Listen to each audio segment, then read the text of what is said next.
Picture this. Two guys talking about true crime, Weird mysteries. horror stories, But the conversation is light. and mostly funny. and sometimes naughty.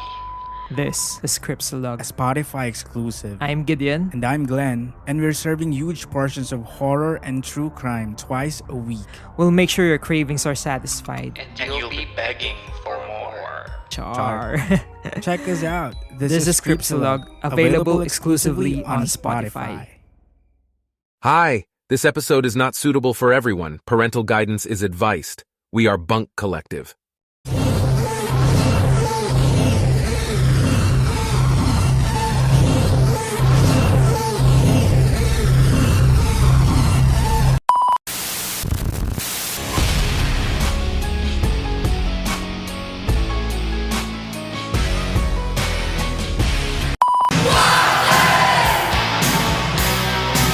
You make my heart sing.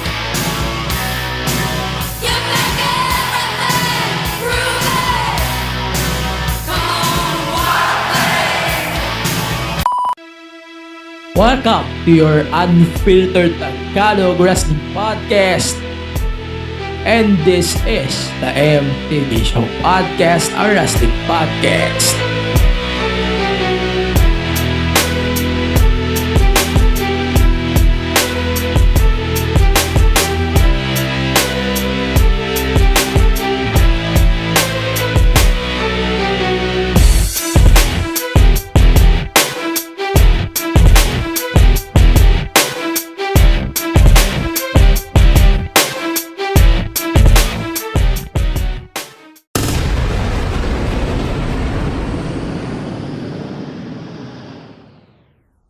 Ayun, so welcome to the podcast. I figured out my tech just moments ago. Ayan, naayos ko din. Ayan, kahit paano I can speak fluently. Ayan, naayos ko na yung tech na dapat ayusin ko for this episode. And now, di na tayo magpapatagal. Let's talk about the scoops or the news that we're getting for the past day. Actually, it's very important to emphasize everything before we go to our official review of the 3 premium live events and pay-per-views that took place in the past week. Supposedly, dapat i-release ko to kahapon pa. But since things are happening fast, and actually, I released the MWF Republica review. Kung gusto nyo pakinggan yun, kasama ko doon si Slick of this Drunken Midnights. You should listen to that episode right now. But okay, no more promotions on that episode. So, ayun, pakinggan nyo yung episode. If you want to go to MWF Lights Camera Action, that will be the guide for that show for you. Ewan ko, anything is possible. Like, holy shit. Ayoko mag-spectate, no? Eto, we have news right now and updates. Early updates. So, dito nyo unang maririnig itong balitang ito that WWE changed their Universal Heavyweight title and the WWE title. Everybody knows how things go out habang unified ito, ano? So, while these bouts are being unified in kayfabe, wala na silang maisip kung paano ba i-drop yung belt, paano ba ang mangyayari. Dapat in the next couple of months, couple of years, habang hawak pa din ni Roman Reigns yung isa sa mga biggest records doon sa WWE Championship or the Universal title. Parang ini-ignore na nga nila yung fact na he is holding the Universal title. Parang they are speaking na he's been champion for the past 3 years and they're not emphasizing that was for the Universal title. No. Parang ang feeling natin on the way we hear it is parang mas na-emphasize yung flagship belt which is the WWE title. But regardless, let's talk about the title first. Ito, so I'm seeing the title right now. Where's the belt? Gusto ko siya i-backread. So, we got it first from the episode of SmackDown. So, episode muna ng SmackDown yung ating pag-uusapan na originally dapat next week pa. Pero, it's a breaking development. Let's talk about this. First, Triple H revealed the new WWE Heavyweight Championship or the undisputed WWE Universal title in detail. So let's explain it to our listeners dito sa podcast. So the design is almost the same as the WWE Championship, the old design. The big difference actually is the big plate, the main plate of the WWE title is now gold. Mas goldish na siya, hindi na siya black leather, something like that. I like the old WWE Championship because of its detail. Ibang-iba siya no? Ibang-iba yung design, hindi siya tinugma sa WWE titles before, like the spinner belt, like the Big Eagle, yung mga undisputed title before. But now, we're getting a gold belt para hindi siya ma-confuse with the WWE Heavyweight title, which is held by Seth Rollins, Night of Champions, review in a bit. Ito. So, then, based on the render sa mismong presentation ng SmackDown earlier, so the WWE logo is kind of changed too. So, ito, yung parang mas ano na siya mas tawag dito, mas maganda na yung pagkalagay ng pearls or ang tawag ba dito, ng diamonds doon na nagsasign ng WWE logo. And then the letters on the bottom is now actually updated as the undisputed, hindi na World Heavyweight Champion. Kung ikukumpara mo siya sa old WWE Championship was revealed by Triple H Authority and then was awarded to Brock Lesnar years ago. So, impression. Thoughts muna tayo before we move on real quick. So, I didn't like this. Personally, I didn't like this. I don't like the belt. Yun na yun. So, I don't like the belt not because I hate it. I don't like it because I feel we don't need this. Hindi natin kailangan ng new belt just to represent this reign ni Roman Reigns. We need a new Universal title, not this WWE title. I don't like the blue title, the red title. I don't like those titles either. Ayun. So, impression, it's bad. It looks bad. Like, it's bad to the bad. Hindi naman kasing bad ng Impact title. It's not as bad as ROH title right now. Both of them are bad. But this world title, it looks class. Yes, sure. The title looks class. Yung mas naningibabaw na yung gold kesa black. Pero I'm getting used to the black concept of the WWE title. Like, I really love how unique the 2014 WWE title is. Mas ano siya, mas prestigious tignan. Hindi siya, on the first impression, it looks like a toy. But it didn't. It looks more simple. It looks unique. And sa tingin ko, if pag-uusapan natin yung design, mahabang uusapan yan, this WWE Championship belt 2014 is definitely one of the best titles. Simpler, but better. I really love this kind of belts. However, this current undisputed WWE title, I didn't like this. Why? It sounds unnecessary. Alam nyo? It sounds unnecessary kasi to the fact na ang sakit sa mata. Lalo na pag ipe-present mo siya sa TV, imagine the lights mostly on how they present WWE programming. Tapos, ganito palagi yung focus sa belt ni Roman. Sakit sa mata.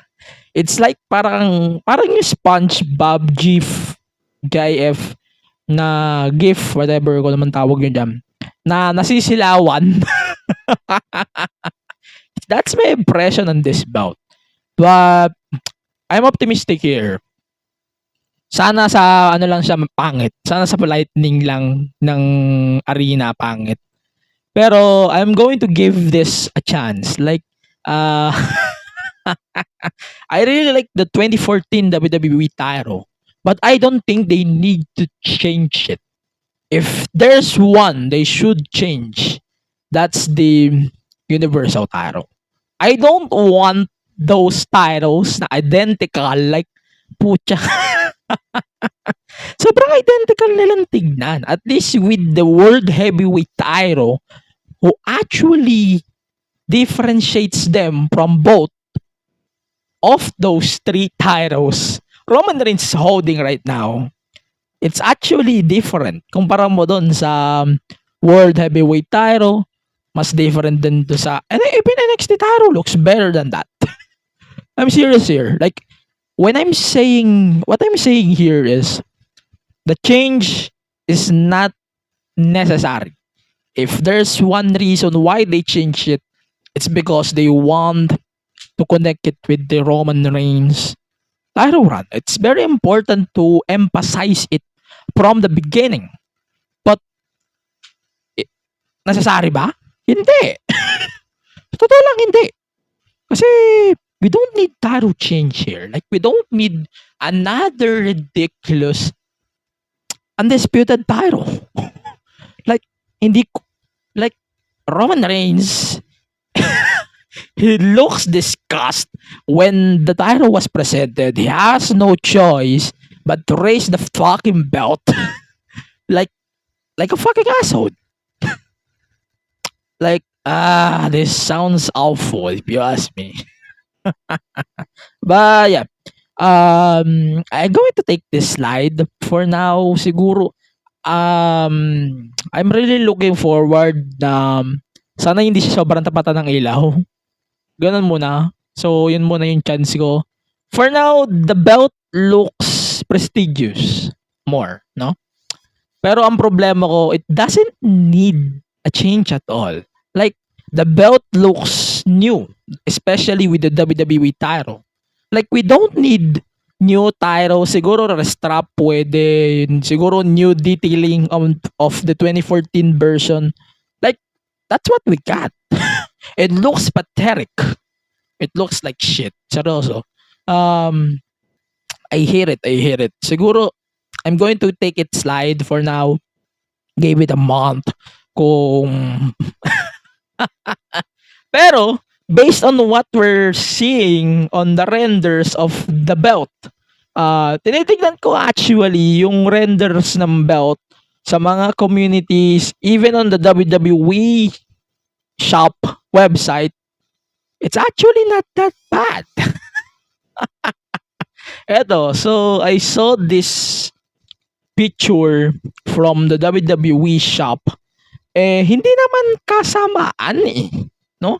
Tingnan nyo yung belt ni Roman na the belt is actually not that bad. So, it's basically the same as the 2014 but more gold details on the middle and then yung black.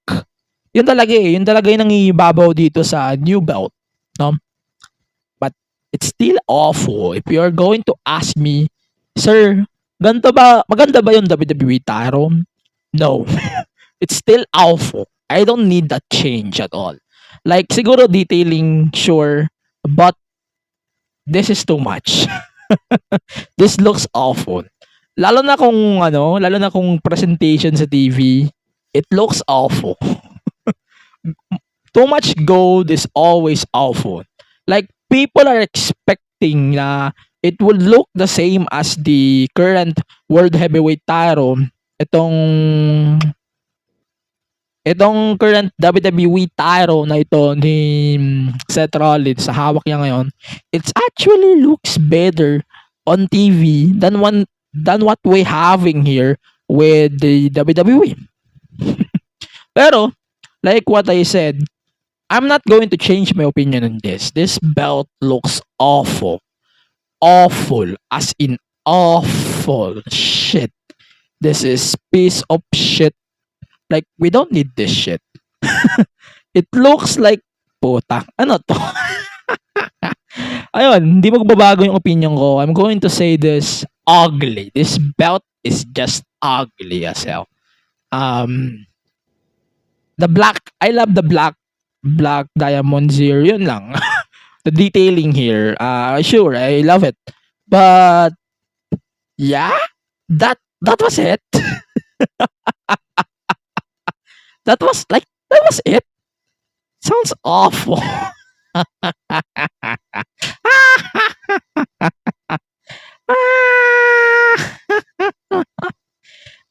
The belt is just awful, man. I hate to say this on a podcast. I hate it.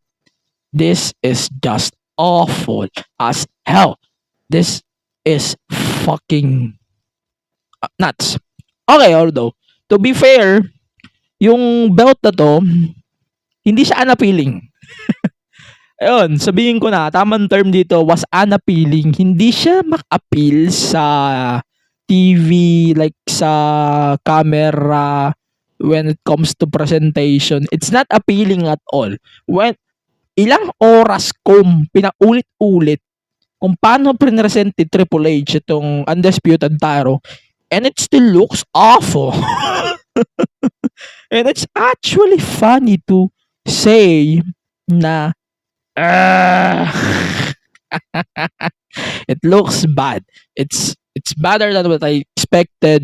Well, to be fair, sobrang rare ko mag-criticize ng ganito. Like, I hate to say things like this on a basis na hotdog. It's just bad at all. But regardless, I'm going to take this slide for now. We're going to talk about Night of Champions. Siguro konting recap na lang kasi nireview ko na siya sa Patreon, no?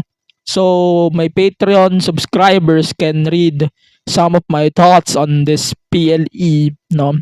So, first, Seth Rollins defeating AJ Styles in the tournament final for the World Heavyweight title. Actually, the thing is not closed yet, but I'm going to check my Patreon na rin for transparency bullshit here. Okay. So the belt is not that bad. The World Heavyweight title is not that bad. So the match itself, I really love how they presented this match, or specifically every match of Night of Champions PLE. I love how they're presenting. Like, di sila nauubusan ng oras this time. This time around, di sila nauubusan ng oras. Kumpara sa mga ibang Saudi premium live event na parang nagmamadali sila palagi sa pagpe-present ng WWE programming. Like, it's weird. Oh, parang ang weird na, ba't tayo nirarush ng WWE? Like, why WWE is always rushing us when it comes to this presentation bullshit for this thing? Like, like WWE, why hindi siya nagagawa every PLE, no? I'm glad na malaking pagbabago talaga since Triple H actually stepped up in the WWE. Sobrang laki ng pagbabago when it comes to this PLE. Also, isa pang acknowledgement. I want to acknowledge Disney Plus. Kasi they fixed the problem when it comes to frame rates sa kanilang mga premium live event shows. Actually, they fixed it. So, I want to acknowledge Disney Plus. I love how the streaming, or kung paano nangyari yung stream last Sunday. I love how they presented this PLE, no? Mas maganda na yung Undisputed title. Ay, mas maganda na yung stream ng Disney Plus. Puro ka Undisputed, ano ba yan? But anyways, this new, I hope this will be the start. Hindi for this PLE lang. I hope this will be the start na maganda na ulit yung stream ng Disney Plus. Then, ayun, then I'm good with it. Wala na akong kaso if that's the case. No? Then, ayun, pag-usapan na natin yung mga bagay-bagay sa Night of Champions. Tapos ko na yung kinaset. Yung kinaset, it's actually not that bad. For real, I really love Seth Rollins. Seth Rollins, I love Seth. And Seth being centered with this opportunity as their silent number one contender or silent world champion until AJ or whatever SmackDown superstar or whoever SmackDown superstar is challenging Seth for this. It's just for the formality. Pero Seth winning the title, Seth becoming the world champion is very, very a top decision for me. Like, pero ang problema ko, you know what's my problem here? Bakit may tatlong main event? Medyo questionable sa akin na tatlong ina-advertise nilang main event dito. Like, this should be the main event because it's a coronation of the new World Heavyweight Champion. And they're putting this shit on the start of the show. It's awful. But regardless, Seth Rollins is... Wala na eh. Siya na yung parang nakadestin na magiging World Heavyweight Champion. And I always thought of that. Regardless on where this title will go. The match itself was amazing although medyo nabitin lang ako. Like, the match was 20 plus minutes. Medyo bitin. But regardless, I don't have any complaints on that. Developments is still developments. On Raw, actually, AJ and Seth teamed up for a tag team match against, I think it's Judgment Day. Hindi ko natanda kung ano nangyari sa Raw. Sorry. Kasi hindi ko na siya isasama this week on the episode. But yeah, that was amazing. The match was amazing. I'm glad na nakikisama na yung Disney Plus. Like, maraming moves ang dalawang ito na puro slam or puro moves talaga, like diving moves. Sobrang ayos na nung feed sa Disney Plus. So, we want to acknowledge Disney Plus. That was amazing. I hope every PLE, including NXT shows, will be streamed on Disney Plus this time around, right? So, I'm not going to sugarcoat everything. Just watch it. Then, so Trish Stratus versus Becky Lynch. So, personal perspective, we got the perfect winner here. So, kung gusto niyo magtuloy-tuloy yung story nila Trish and Becky, we should get Trish or we should let Trish win the first match first.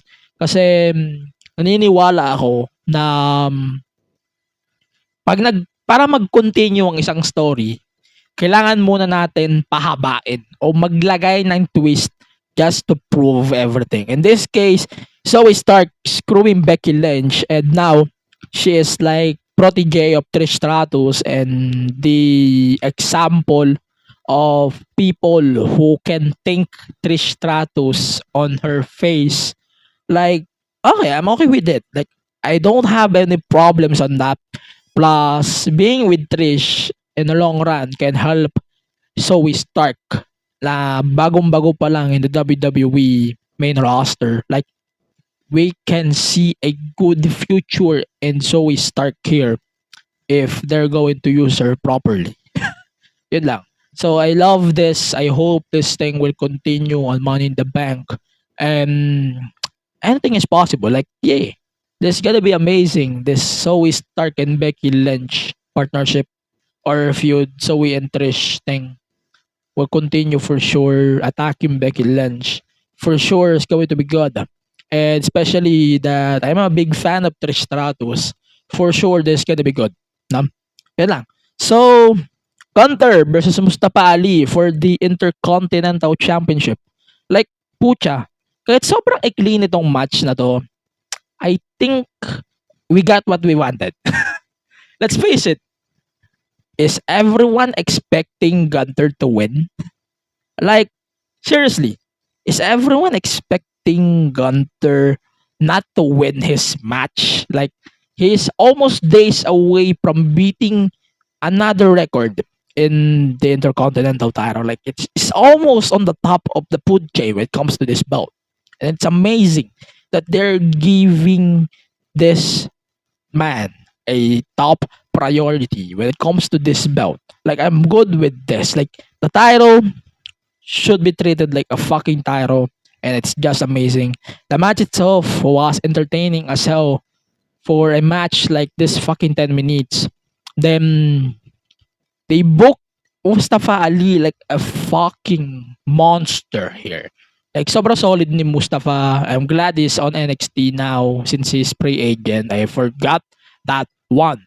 And Baron Corbin. Actually, I forgot then na they're both free agents.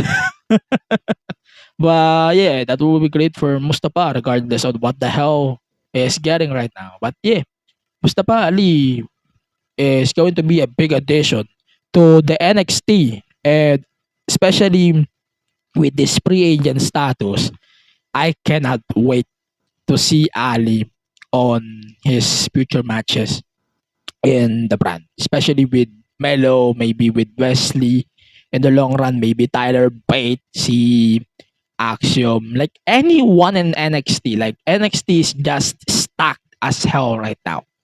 We're going to talk about Battleground in a bit. Then, Bianca Belair versus Asuka for the Raw Women's title. Asuka is your new champion. Like, finally, we got a new women's champion in the Fed.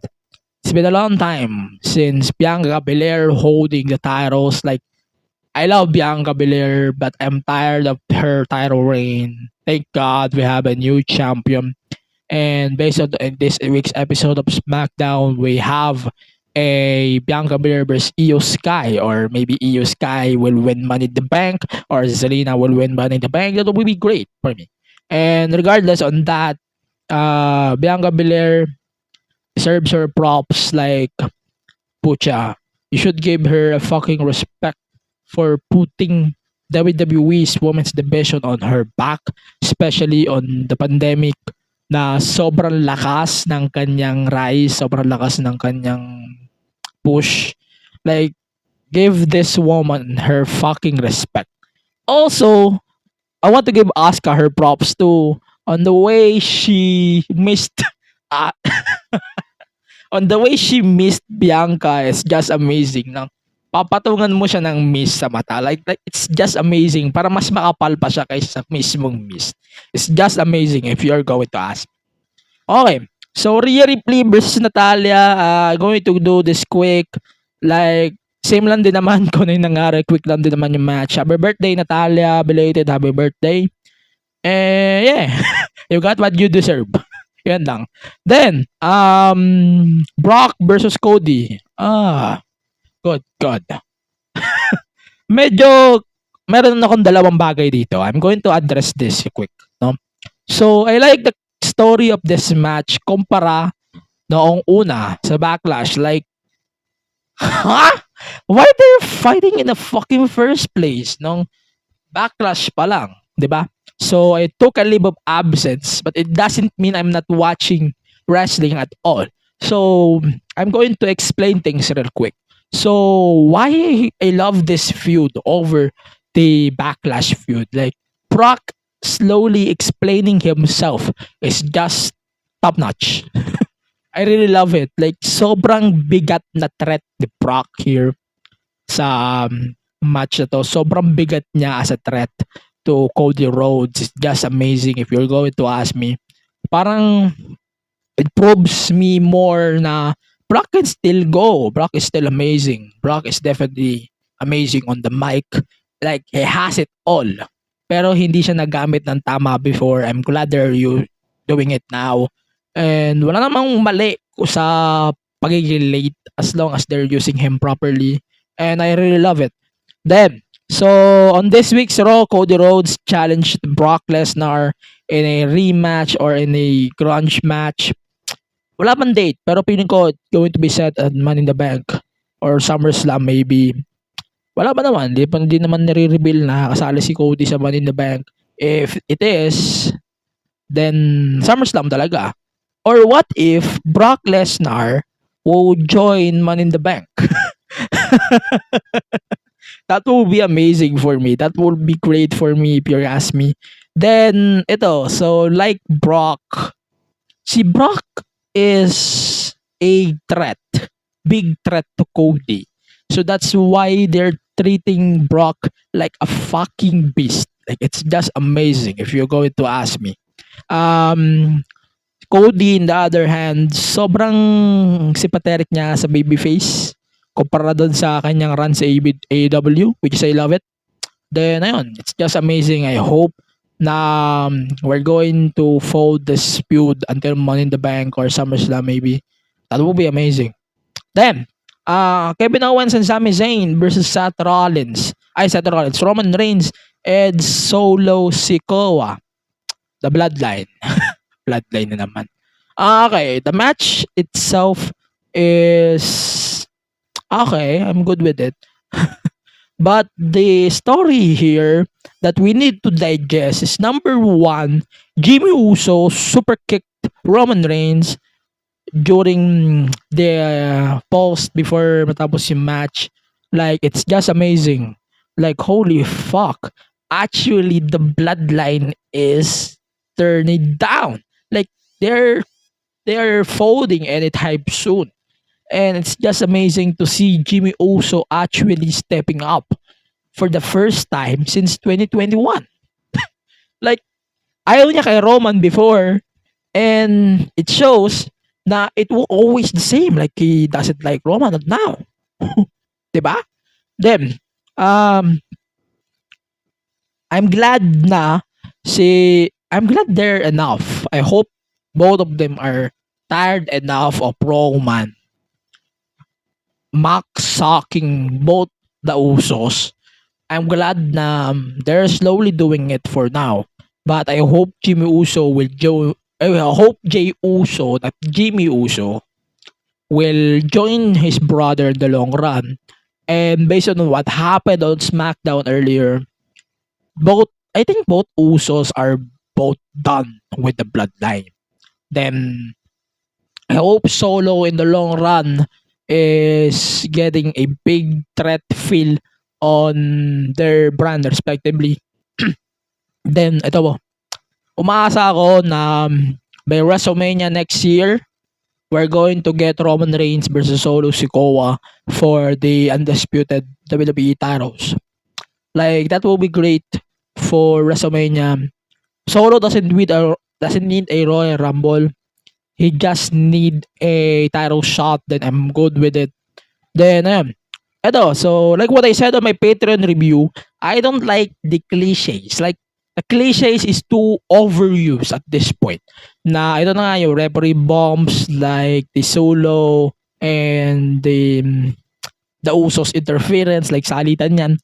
Then ayun, tong interference na to, ang gusto ko lang dito, this is the only interference that I think it deserves praise actually. Na I say it makes sense. But yeah, actually Paul Heyman, let's add Paul Heyman to the mix. Like, it is distracting everyone a lot lately. But yeah, overall, Night of Champions was amazing as hell. Like, they have a lot of time to show a story and deliver this PLE like a solid premium live event. So again, we want to acknowledge Disney Plus, and I'm glad they fixed the frame rate issue that everyone is encountering for the past 6 months since actually the launch of Disney Plus here in the Philippines. So I hope by Money in the Bank or NXT Battleground, NXT Great American Bash, I hope Disney Plus can air NXT PLEs, by the way. And siguro add na lang nila yung Tagalog commentary. Then I'm tired with it. I'm done with it. Siguro it deserves more, no? We deserve more content when it comes to the WWE programming. Siguro I'm going to forward my thoughts on Night of Champions. Like, this Night of Champions alone defeating Double or Nothing overall when it comes to pay-per-view wise. Wala na, tapos na. Like, Double or Nothing is just amazing. And like Double or Nothing, like, Night of Champions is just amazing. Double or Nothing is opposite of that. Like, meh. It's just stupid. Okay. It's just... Okay. That's with it. That's it lang. Siguro, the only thing that I can disagree with is actually ano pa ba ang susunod kay Roman? Before we go, actually, before we fold on this thing, no? So, paano natin i-fold yung, ano ba tawag dito? How we should fold the storyline of the bloodline. Yun na lang. Before, I'm going to give you guys at least 5 minutes para mapag-usapan lang ito. So, I don't need a tag team match for SummerSlam between Roman Reigns and Solo Sikoa versus the Usos because it's basically what we're getting. Like, it's obvious at this point that we're going to get that match at SummerSlam, but I don't think we don't need this match at all. The more thing that we need right now is a fucking fatal four-way para the more na malure ng the Usos si Solo, the more na marirealize ni Roman na siya lang mag-isa ang tunay na siya lang mag-isa ang tunay na mayabang sa kanilang tatlo. Like, turn Solo slow as a babyface. Like, we don't need a full babyface agad. Hindi tayo nagmamadali. Parang ang kailangan natin, Solo needs to like slowly back off from Roman Reigns. Like, let's save the match, the final blow between Roman and Solo for WrestleMania. It should be saved for WrestleMania, the final blow. Let's save it for Mania. Pero, I think we don't need a tag team match for SummerSlam between Roman, Solo, and the Usos. We don't need 2-on-2. Instead, we need a 4-way for SummerSlam for the undisputed WWE title. Like, we should get that fatal 4-way instead of that tag team. Iiwas na naman sa defense si Roman. Ito, isa pa. Lagdag natin before we go to the break. We don't need Cody at this point. We don't need a Cody run. We don't need another Cody Mania. Like, medyo gas-gas na sa akin. I hope Cody will win the title without bullshit, without Roman or maybe Seth on the picture. I hope na magtapos yung kanyang pagbubunyi na ito ni Cody without both of them on the horizon. Like, I don't like it. Ayoko siya mangyari. Siguro we need it more na mas gusto ko na mag-fold siya as a match na walang Roman, walang Seth on the picture. Mas maganda yun if you're going to ask me. Pero yun lang muna. For now, ang haba na nung una kong part dito sa ating predictions. We're going to predictions. For this review episode, we are going to discuss 2 more premium live events and pay-per-views in NXT Battleground and Double or Nothing. We're going to discuss both and their fallouts. Pag-usapan na rin natin yung kay CM Punk after the break. For now, let's check our bunkmates on Bunk Collective. Sales, profit, and engagement na naman ang usapan. Hey guys, Matt and Lance here. Corporate guys rin kami at pagod na rin kami sa ganyang usapang office. Ibahin naman natin ang mga kausap natin. Listen to guests from careers beyond the corporate scene with the Project Offbeat Career Podcast. Imagine talking to historians, gamers, teachers, and the like on how they live differently and succeed in their unconventional careers. Baka sakali, ito naman ang sign to pursue your passions. Kita-kits sa Spotify, Apple Podcast, and YouTube.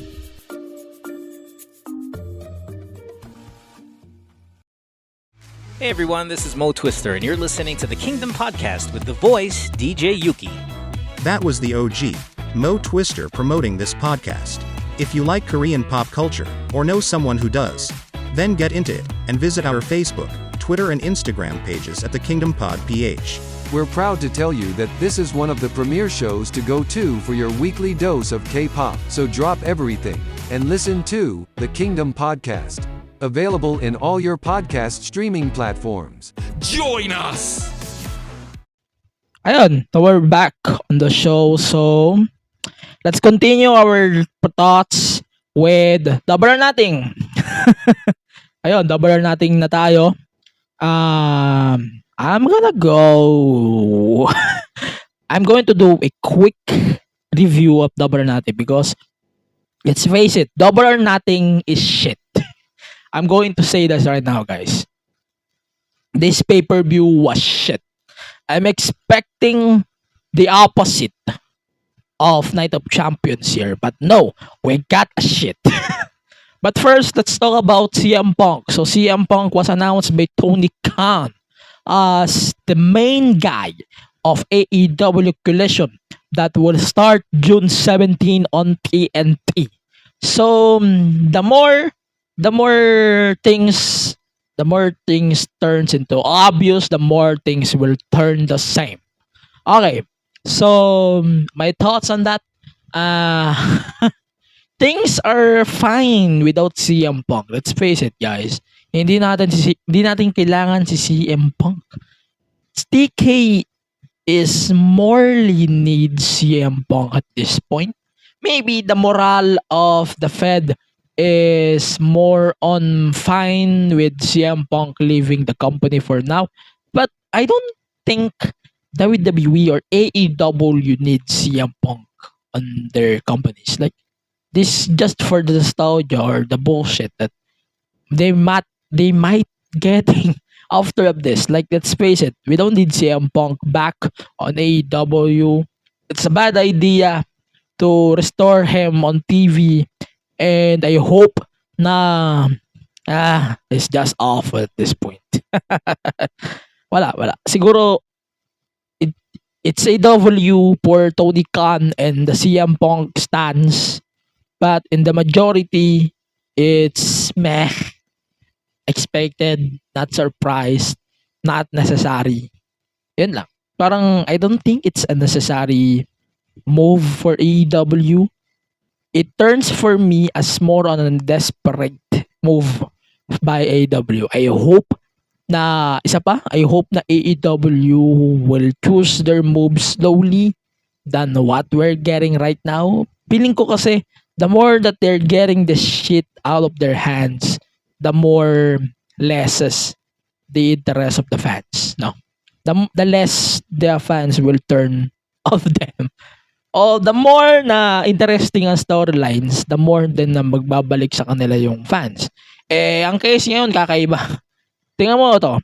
So, let's do the recap of AEW Double or Nothing. I'm not going to review this shit. Like, this pay-per-view doesn't deserve review. I'm going to give my verdict na lang after the recap. No?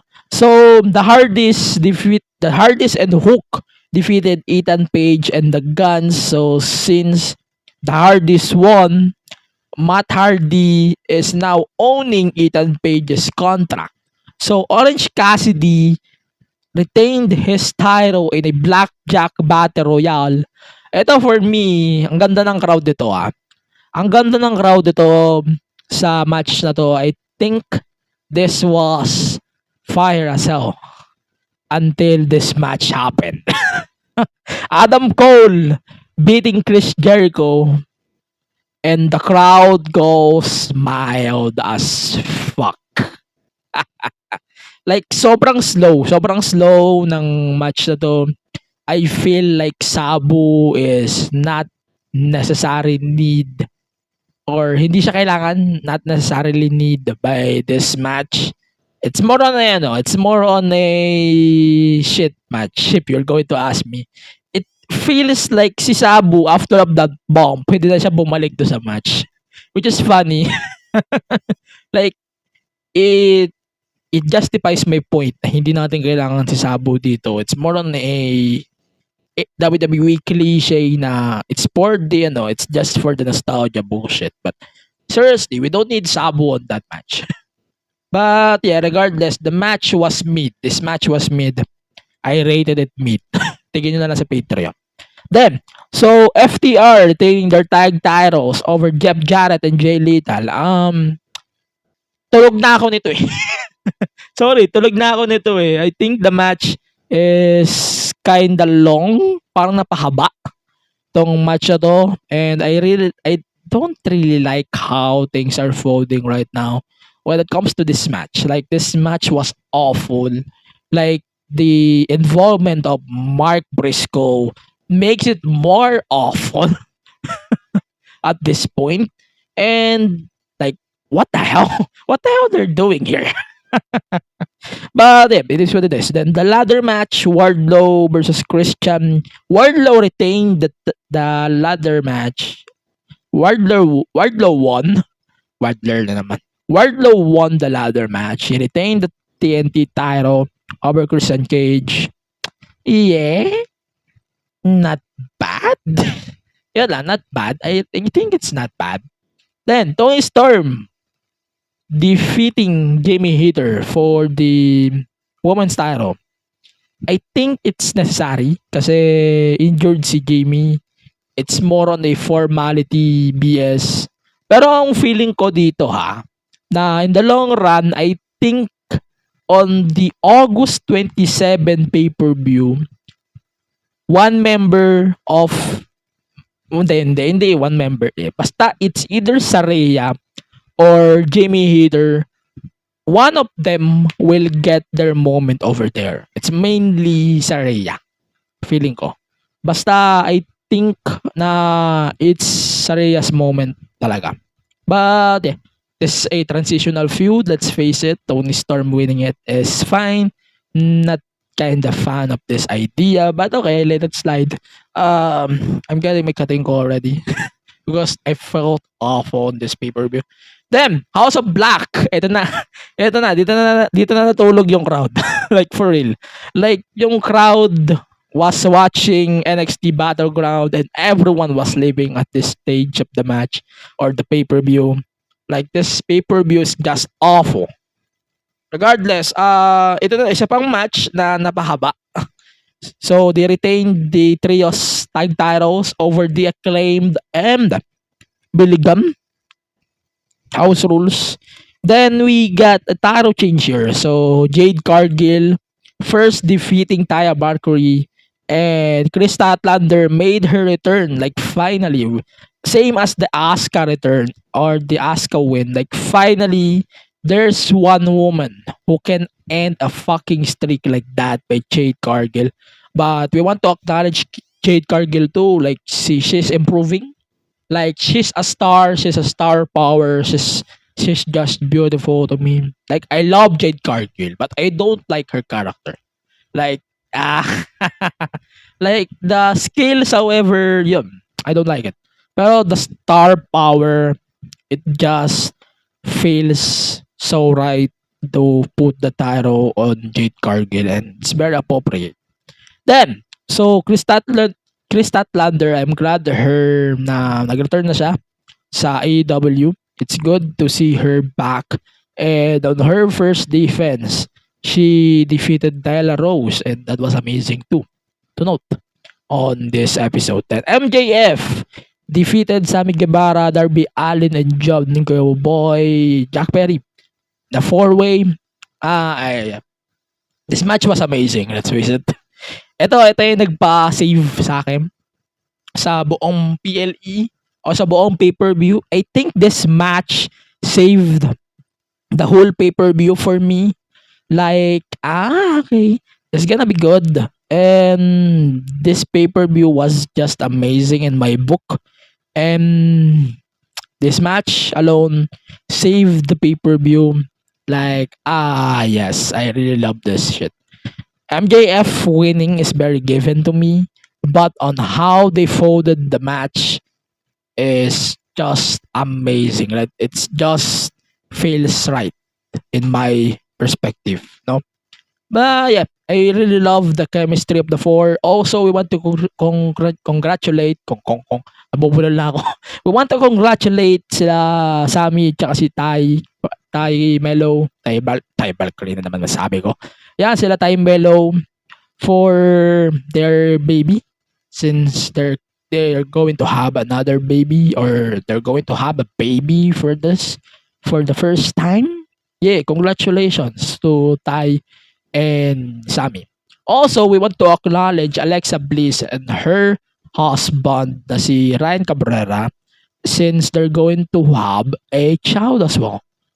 No offense, pero parang di ko halata na buntis siya on the show doon sa Masked Singer, since doon daw siya nag-umpisa mabuntis before the taping of that episode. Feeling ko hindi siya halata. No offense. But congratulations to both of them for their recent announcements of having their babies. Then, so the main event of this event is the Blackpool Combat Club versus the Elite. Ito namang match na to, it's kind of grueling. Nakakapagod, no? The match was awful. Yes, makalat talaga ang anarchy in the arena. Like, nangyari na siya last year. Medyo may limitations lang. As per Dave Meltzer's first reports on this show, medyo nilimitahan sila ng T-Mobile Arena, no? For doing some spots, doing some shit here. Medyo limited sila dahil sila ay sinita ng T-Mobile o ng Las Vegas Committee, I think. Yun like sabi ni Dave Meltzer, but we're going to take it with the grain of salt. So, the only saving factor of this match alone is actually the turn that we expected a long time coming. It's the turn of Konosuke Takeshita. So, Takeshita turned on Kenny Omega on that match. And the shocking part here is Wheeler Yuta is the one who pinned Kenny Omega on this match. Like, it's just amazing. I'm glad na hindi yung tatlo nagpin sa kanya, which is great in my book. And it's just amazing na it's just amazing. I feel na maganda yung booking nila towards on this match. I think it's just amazing na ganun yung nangyaring final spot of the match. I'm glad that the continuity of the feud is not over yet. And medyo malabo rin sa akin. Medyo malabo pa na sabi ko, akala ko si ano tawag ba dito? Nakalimutan ko sasabihin ko. Akala ko si Takeshita and si sasali sila sa BCC. Pero most likely they're not. Right? Feeling ko hindi, no? But yeah. Yan lang. We're going to continue our thoughts and reactions on the 3 PLEs with NXT Battleground. But for now, we're going to take a short break. Let's check our bunkmates here on Bunk Collective.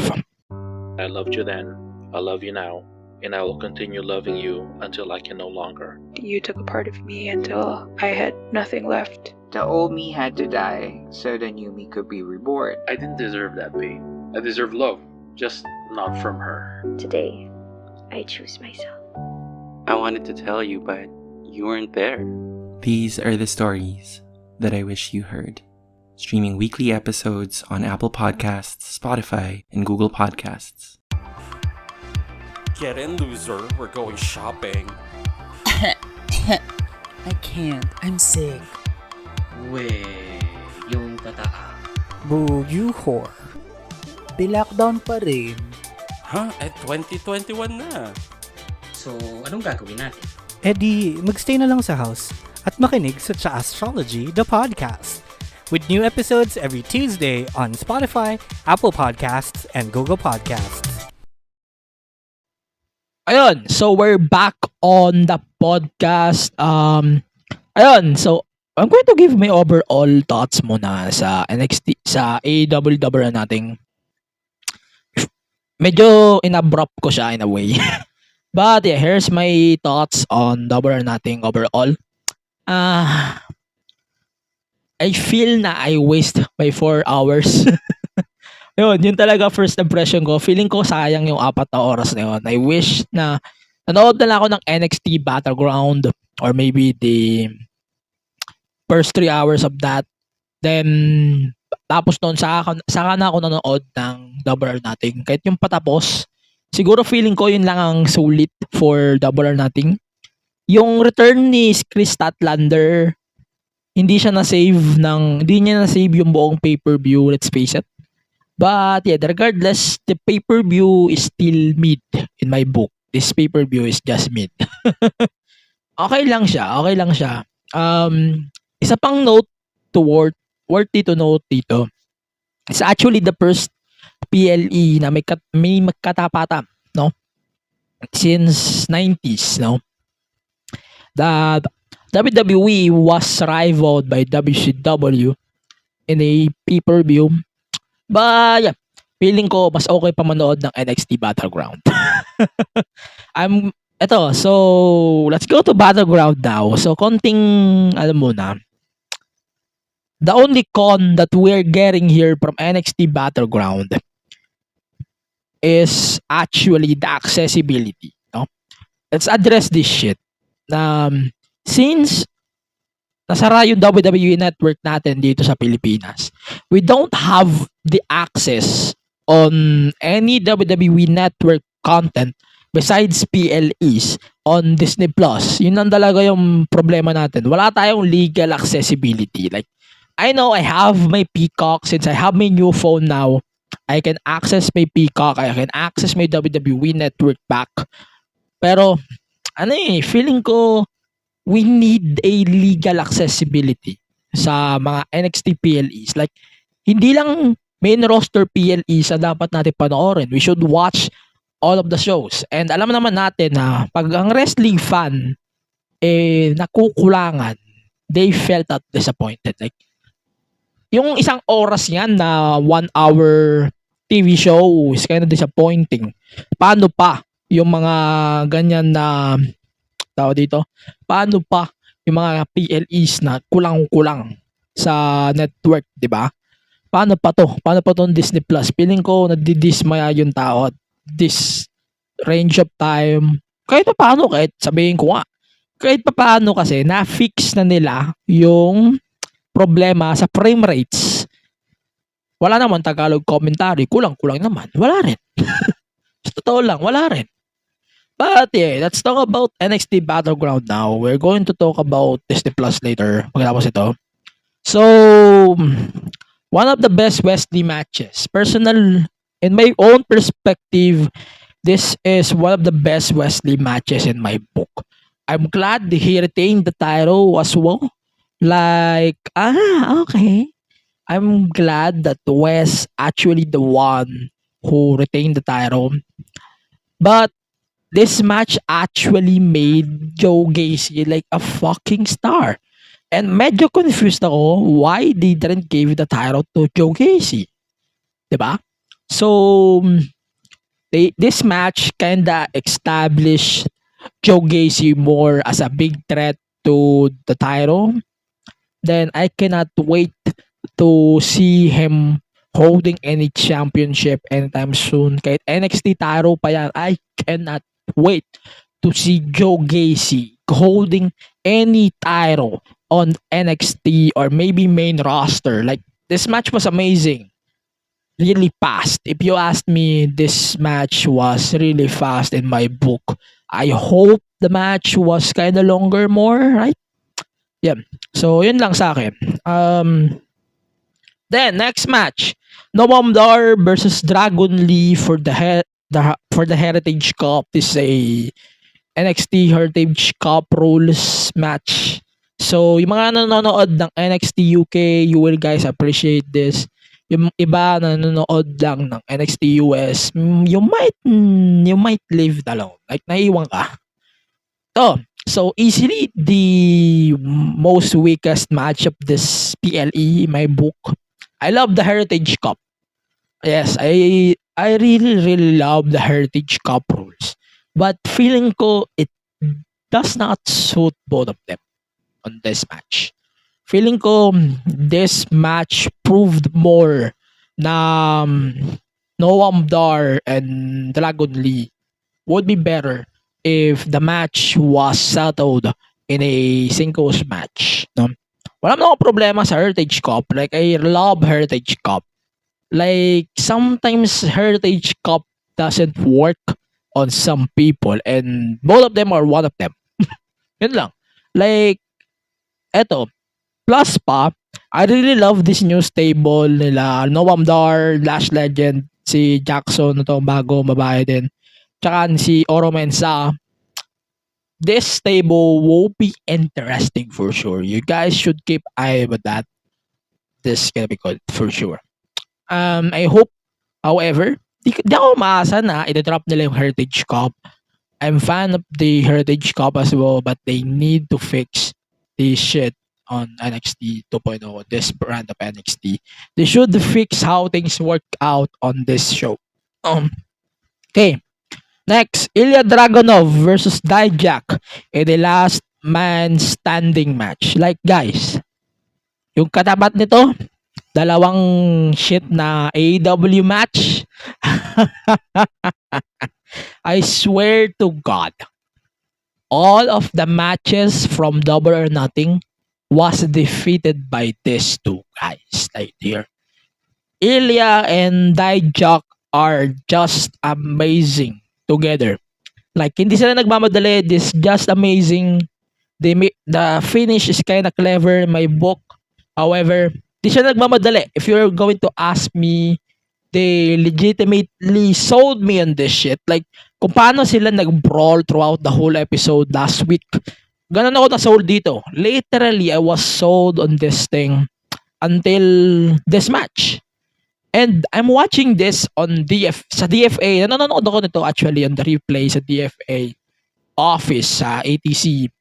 And I can say na this match blowed my shit out of my head. Muntika na ako hindi makapila doon sa office, sa pipila ko doon sa DFA Alabang. And I'm glad na this match really saved my shit. This is just amazing in my book. And I think this is literally one of the best last man standing matches that I watched live on this platform or Disney Plus, whatever. It's just amazing. And I think this is just amazing. Then, next match is another tag team match. It's Gallows versus the Creed Brothers for the NXT titles. Yeah, it's a good match. Yan lang. I would say it was a good match if you ask me. Typical Creeds match. Oh, alam mo si ang mga Creeds na to, like, they're solid as tag teams na to.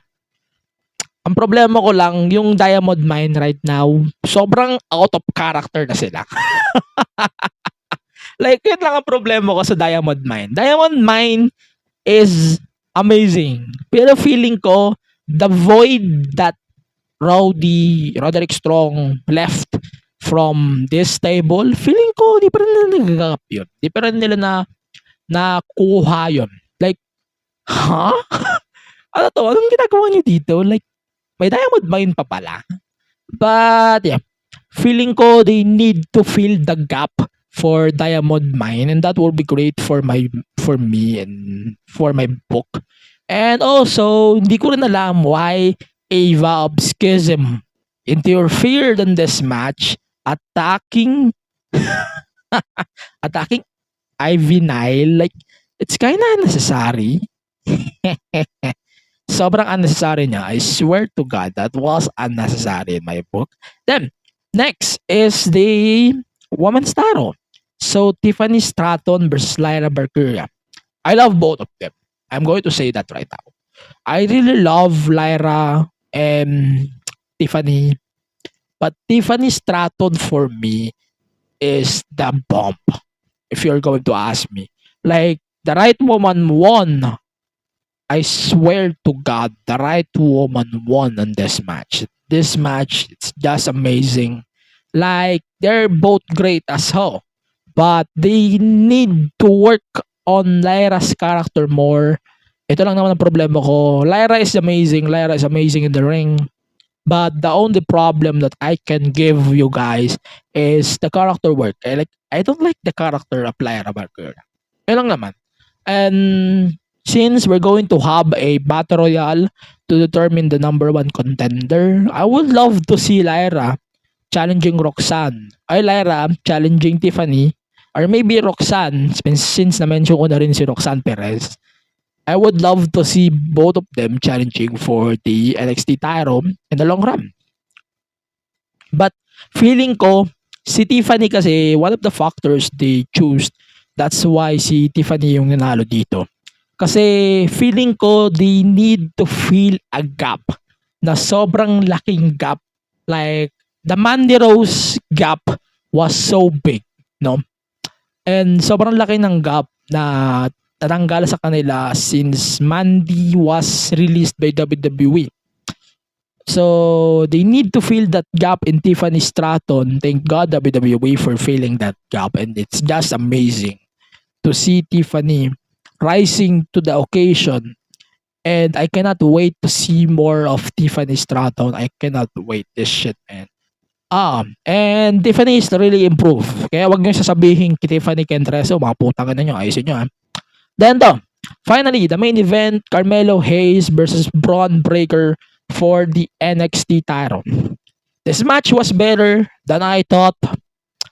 Ang impression ko lang dito, mas okay siya kaysa doon sa NXT Style Deliver match nila noong April.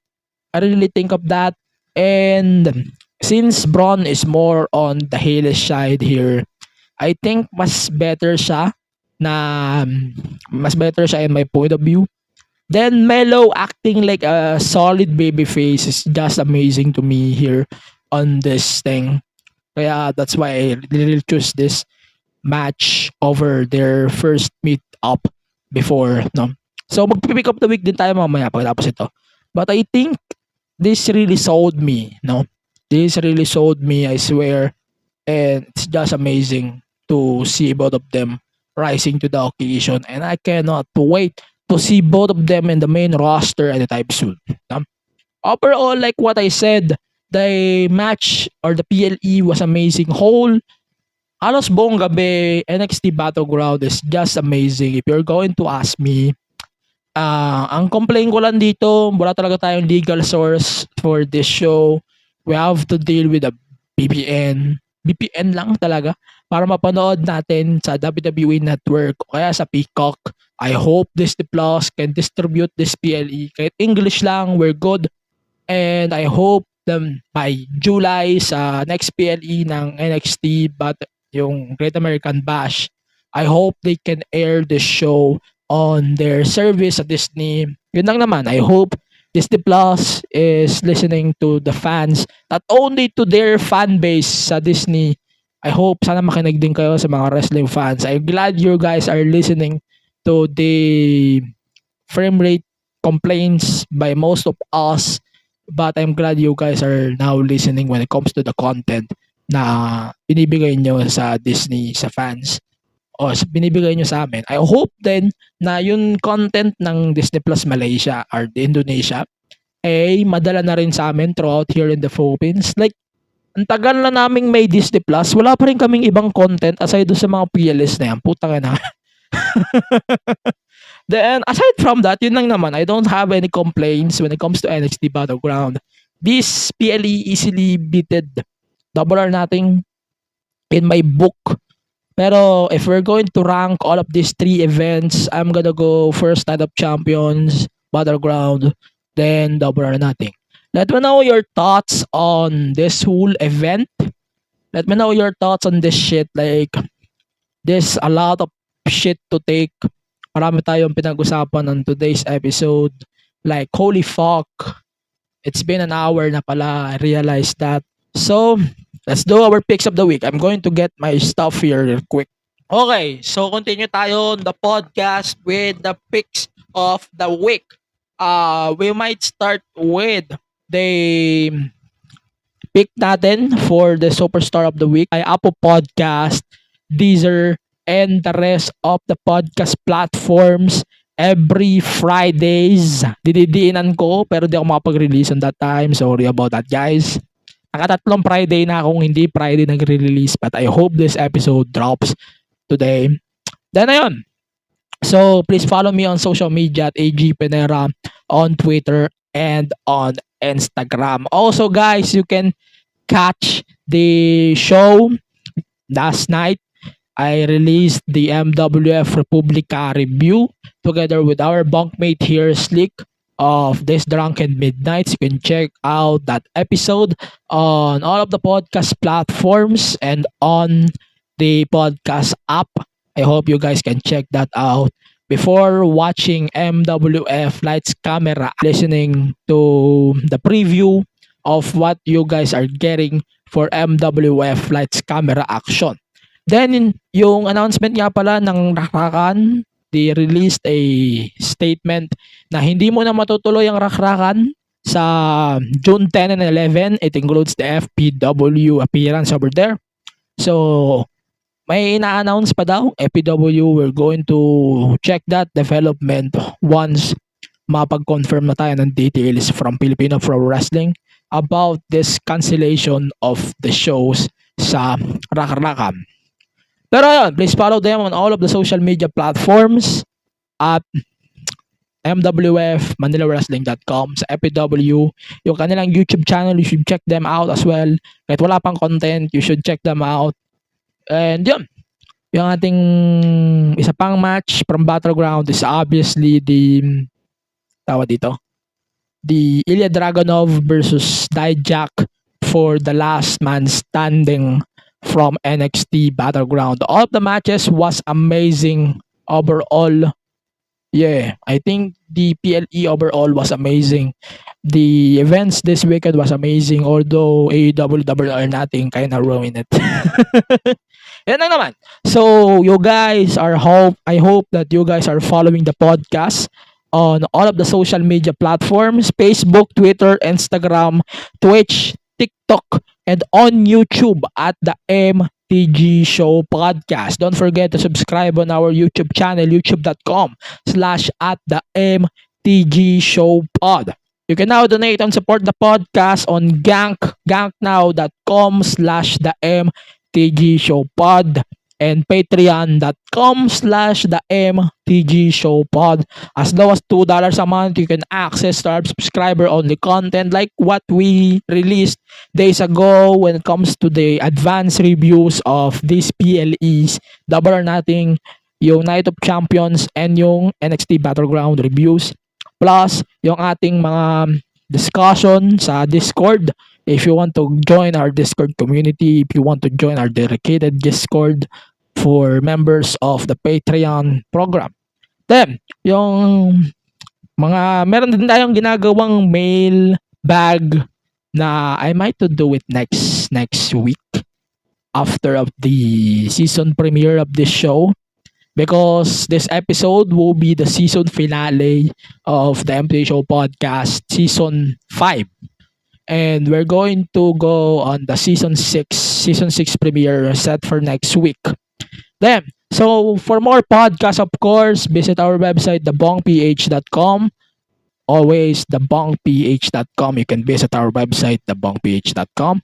Then you can support us on all of the social media platforms at thebongph. You can check all of our Discord communities on the podcast and on the Bong Collective on the description below on our linktr.ee/the MTG Show Pod. Then, yun, podcast pala, sorry. Yun, so the podcast available Spotify, Apple Podcast, Deezer, and the rest of the podcast platforms every Fridays. Dididiinan ko, pero di ako makapag-release on that time. Sorry about that, guys. Nakatatlong Friday na akong hindi Friday nagre-release, but I hope this episode drops today. Then, ayun. So, please follow me on social media at AG Penera on Twitter and on Instagram. Also, guys, you can catch the show last night. I released the MWF Republica review together with our bunkmate here, Slick, of this Drunken Midnights. You can check out that episode on all of the podcast platforms and on the podcast app. I hope you guys can check that out before watching MWF Lights Camera Action tomorrow sa Quezon City Circle.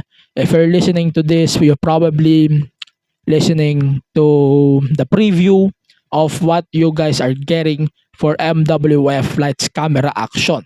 Then, yung announcement nga pala ng Rakrakan, they released a statement na hindi mo na matutuloy ang Rakrakan sa June 10 and 11. It includes the FPW appearance over there.